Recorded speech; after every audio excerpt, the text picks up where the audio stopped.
viewer. Welcome to Changing the Narrative with Dr. Ruby. I am delighted to be back and I'm delighted to have you on board.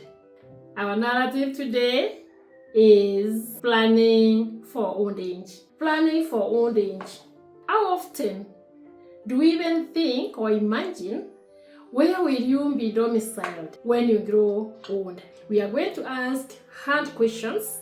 We are going to have these conversations about aging and where we are going to live in our old age. Old age may mean different things to different people, but what is certain is that eventually we will grow old when our mental, physical, and cognitive abilities decline. When that time comes, where will we be domiciled? When my physical, emotional, and cognitive abilities, even social abilities, decline. Will you stay with your children? Will you stay with your parents? By that time, I guess most of our parents will not be there. Will you stay with your spouse? And remember, your spouse is aging as you are aging, for those of you with spouses. If you think you'll stay with your children, in some cases, some children, we are the ones keeping them. So how will you stay with them if actually you're the one keeping and sustaining them? Will you or will I go to a home for the aged, a community setting? Where will I live? Where will you live? Where will you be domiciled in your old age? This is our discussion today. Quite often, we plan for retirement. We plan for various activities such as marriage. We plan our finances. We plan even for trips, even to get a baby. But remember, we ignore planning for aging, and aging will eventually come. You may plan for money, but there comes a time when that money may not be of use to you. For example, in your old age, you may have money, maybe a big mansion, but even that mansion in itself, is it physically set in a manner that it can accommodate you in your old age? For example, a time when you will not be able to climb those stairs, holding rails. A time when you may not be able to visit that bathroom in its current form. Are we taking considerations, even as we do our architectural designs, the buildings that we construct? Are we setting that room knowing that one day I'm a candidate for that room? The so-called visitor's room, the so-called possibly servant quarter or guest wing with the correct amenities that can accommodate you in your old age. Talk of the ramp, talk of adequate space, talk of good lighting, talk of comfortable space. Even when I buy furniture or you buy furniture, is that furniture friendly for you in your old age? Can it accommodate you? For example, is it something you can adjust with ease? Be it be a bed, be it be seats. These are some of the considerations. But remember, our focus is where will I live in old age? Yes, I may have a house with all those amenities, facilities, the lamp, the holding rails, suitable washrooms to accommodate me in my age, but socially and emotionally, would that be adequate?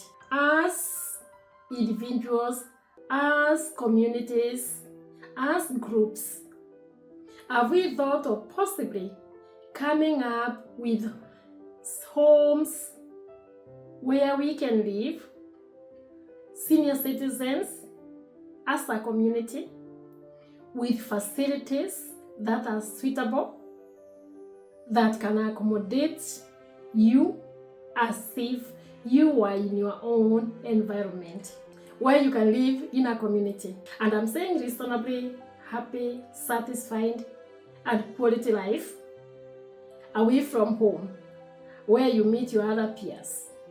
I know, especially in an African setup, we would hate to imagine living in a home for the aged or even taking our parents there. But the reality is, we are all candidates of homes for the aged. Remember, the setup is changing. Children are relocating. The demands of the modern society may not even allow them to take care of you. You may be very comfortable with the kind of life maybe you are living today, I'm living today. But again, there comes a time when we need to face these realities of life. When I can no longer climb these stairs, when you can no longer live alone, when your spouse is aging just as you are aging. At least for some religions, the Catholic, their men and women, they live in the monasteries. What about other communities? And especially the African setup, that's where I'm concerned, and especially the elite. That mansion that I'm in, I have to vacate it one time. Where will I be domiciled in old age?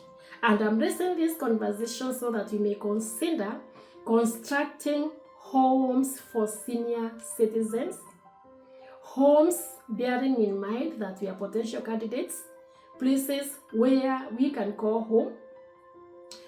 People can live together, people of the same age, people of the same physical dispensation, if I may use that word, and they thrive. You don't expect people to leave their work, their day-to-day life, so that they can take care of their parents. That will not happen. Of course, possibly there are those that may do it, but the majority will not do it. Not because they do not love their parents or even their relatives, but the demands of life as we move on going forward will not allow. And therefore we must face the reality of having home for the aged with all the amenities. Amenities, if it is golf, the aged can do their golf there. Those who love sports, they can do other sporting activities there. Those who love music, they can have their music programs there and do it with others. A home for senior citizens where you feel you belong, you fit, you have not compromised your life, and you are meeting other seniors like you. You can laugh together, you can do things together, you can do your mentorship. People can be coming there to be mentored by you. A place where you have even a health facility. I don't know whether, my viewer, this is sinking in you. Will you have time to take care of your parent? And if you are aged watching this video, who do you think will take care of you?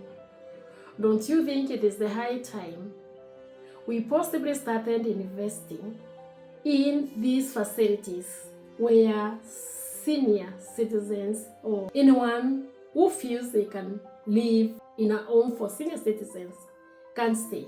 It can be a weekend out, it can be a sleepover, it can be a holding place, but it can also be a live-in place. It can also be a getaway place. If I don't want to stay in my house for a weekend, for the week, for a month, I can book a room in the senior citizens' home where there are other seniors like me. You get it? So those are the kind of facilities, those are kind of discussions that I think even investors, as we invest in real estate, as we invest in putting up hotels, as we invest in buying land, please let us think of investing in facilities that are suitable, that are modern, that we as potential candidates for senior citizens can be our place of stay. We book good hotels, 5-star, 3-star. Can we also build home for the aged of that category so that individuals will have a choice and live there comfortably without feeling that they have compromised their lives. Old age is a reality for your parents, for you, for me, and for all of us, and it is a beautiful thing. But we want to age gracefully, we want to live gracefully, we want to live quality life, and we don't also want to see our parents suffer. And remember, most of these parents are elite parents. Remember, most of these seniors are elite seniors. Seniors who have been CEOs in organizations, seniors who own companies, but a time comes when they have to leave those offices. Seniors who have beautiful, beautiful homes, but a time will come when that home will be meaningless and they would want to stay in a place where they can connect with others and a place where they can enjoy these facilities. And what again comes to mind is that even for young people, whatever stage of life you are in, when you are doing your investments and especially buying property, you may consider pulling up resources and you buy property in a common place where you create a kind of a village or people who know one another, families who are connected. And when you grow old, you will be able at least to have some social life. We invest haphazardly without thinking of tomorrow. Even in an apartment with several homes, in most cases we don't know who our neighbor is. Even in standalone units, we may not know who our neighbors are. But could we also think differently and team up and build our own villages where we can grow and age gracefully? Viewer, I don't know whether I'm thinking without the box or I'm imagining my own things, but I foresee a time when it will be very difficult for many people, young and old, to manage the issue of aging.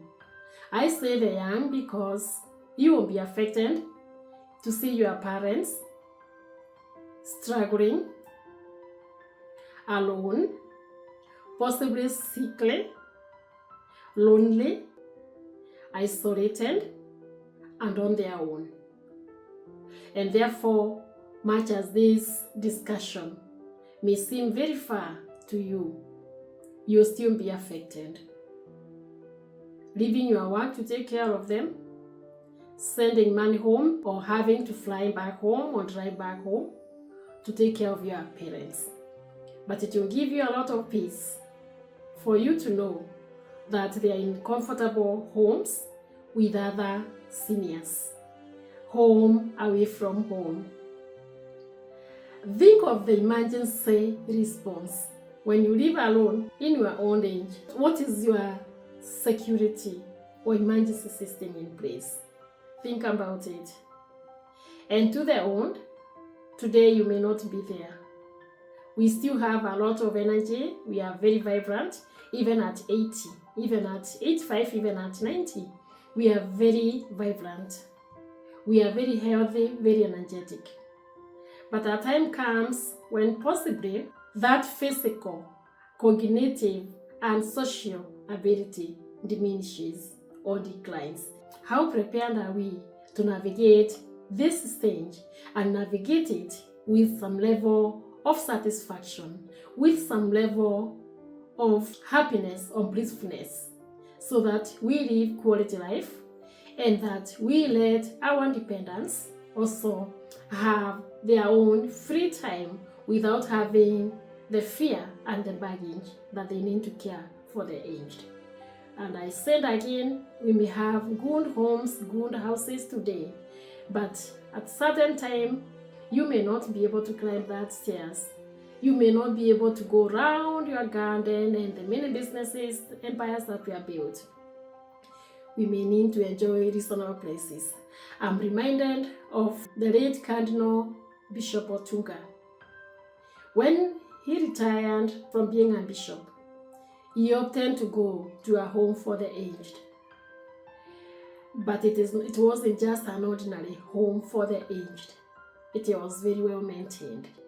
He chose to go there, possibly because of a number of reasons, possibly company, possibly you would be taken care of in that place, among other things. For the churches, for other religions, you may also take this seriously and invest in those facilities where members of your faith can easily spend their life in comfort and in happiness. If this topic has been of interest to you or you find it worth discussing, please let us hear your comment. I'll repeat again, changing the narrative is about bringing information, empowering, and creating a forum where people can share information of mutual interest on matters that are cross-cutting. On the same breath, we are running a workshop on the empty nest, where we see empty nest as a period of opportunity, a period of growth, a period of dream branding, a period of engineering, and we are calling it Thriving in the Empty Nest, Embracing the Next Chapter. If you want to participate in the workshop, please click the link below that we have shared the link and you can register.